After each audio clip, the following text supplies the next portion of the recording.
Bonjour, vous êtes sur adenews.info et c'est parti pour votre revue de presse.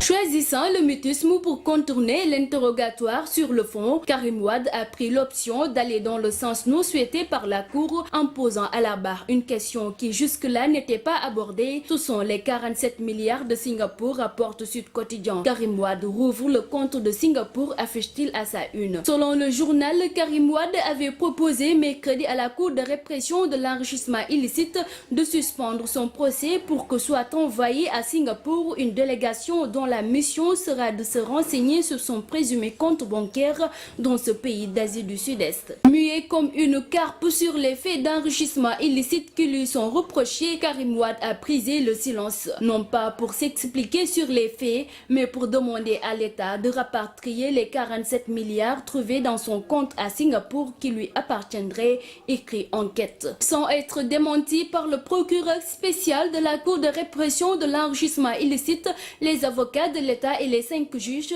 Karim Wade a déclaré que le Sénégal n'a jamais envoyé de commission rogatoire à Singapour, où l'expert Pape Albouri Ndao dit qu'il détient un compte bancaire de 47 milliards inclus dans le patrimoine qui lui est prêté, rapporte Walfadjri. Ce quotidien évoque par ailleurs des déballages au sujet de certaines des déclarations de Karim Wade. L'ancien ministre a fait des déballages hier et c'est Maître Yerim Thiam qui a été sa principale cible, note le journal. Aux questions de plus en plus insistantes de cet avocat de la partie civile concernant son patrimoine, Karim Wade a eu une réplique inattendue pour ce dernier. Maître Yerim Thiam, que faites-vous des cadeaux que mon père vous remettait lorsque vous sortiez nuitamment avec de grosses enveloppes que vous n'arriviez même pas à porter, a-t-il lancé à l'avocat, nous rapporte Walfadjri. D'autres quotidiens reviennent sur les témoignages à la barre de Pape Momodou Pouy, un co-accusé de Karim Wade. J'ai été torturé pour enfoncer Karim Wade, déclare ce dernier à la une de la Tribune, avant d'ajouter plus loin,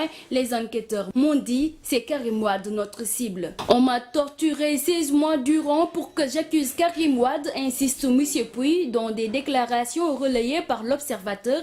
J'avais un choix à faire, mais en réalité, ce n'était pas un choix. Karim Wade est un ami, mais jamais un associé. C'est mon histoire et après, je me suis retrouvé 16 mois en prison, poursuit-il dans les colonnes du journal Populaire. Malgré l'intérêt suscité par le procès Karim Wade, la politique tente de se faire une place dans la livraison du jour des quotidiens. Saleh s'éloigne de Macky Sall, titre l'Observateur, évoquant la vue du cabinet présidentiel. Le journal précise que tout contact direct a été rompu depuis un mois entre Macky Sall et Mahmoud Saleh, l'un des conseillers plus en vue. À moins d'une médiation, il ne faut pas écarter un clash entre Macky Sall et Mahmoud Saleh. Depuis un mois, le chef de l'État et son directeur de cabinet politique semblent perdre leur complicité d'antan, rapporte l'Observateur. Offense au chef de l'État, Samuel Sarr devant le juge mercredi prochain. C'est le 10 mercredi prochain que Samuel Sarr, l'ancien ministre en charge de l'énergie sous le régime de l'ex-président de la République, Maître Abdoulaye Wade, sera entendu au fond par le juge du deuxième cabinet Samba Fall. La convocation a été envoyée à son avocat Maître Boubacar Cissé. L'AS nous livre les détails du rapport de la CENTIF.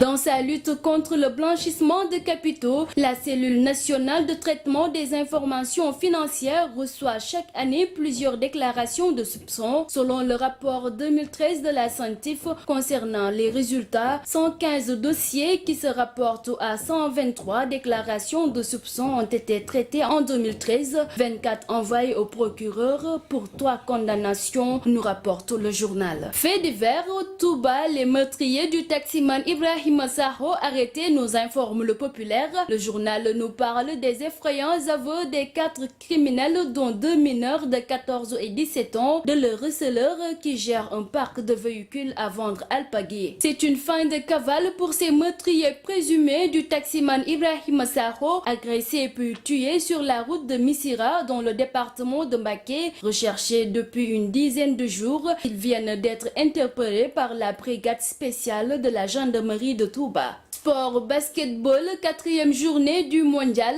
Le Sénégal en 8e de finale malgré une défaite face à l'Argentine, nous informe le Populaire. C'était un match comptant pour la 4e journée du groupe B. Disputé hier à Séville, le Sénégal s'est incliné sur le score de 81 à 46. C'est fini pour votre revue de presse du jour sur adenews.info. Merci, à très bientôt.